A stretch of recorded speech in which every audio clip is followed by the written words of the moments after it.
गणपतीचं क्रेज म्हटल्यावर नाव येतं पुण्याचं आणि पुणे म्हटल्यावर आठवण येते श्रीमंत दगडूशेठ गणपतीची आणि गणपती उत्सवमध्ये दगडूशेठ गणपती आठवल्यावर आठवतात मानाचे ते 5 गणपती।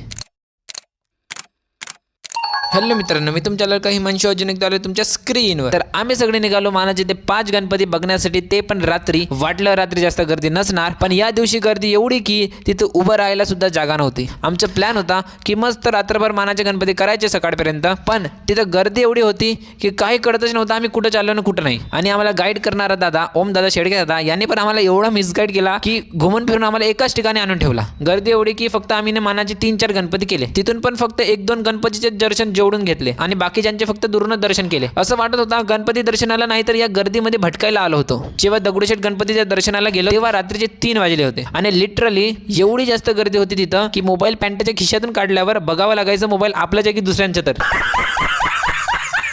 कारण मिस गायडन्स सोबत मिस अंडरस्टँडिंग नको हवी होती। तर श्रीमंत दगडूशेठ गणपतीचे पण दुरूनच दर्शन घेत थोडी पेट पूजा करत घरी जाण्यासाठी शनिवार वेळेवर सकाळपर्यंत वाट बघितली। तर हा होता डे 84 ऑफर जे कॉस्ट चॅलेंज सिरीज। चला बाय बाय, भेटूया नेक्स्ट।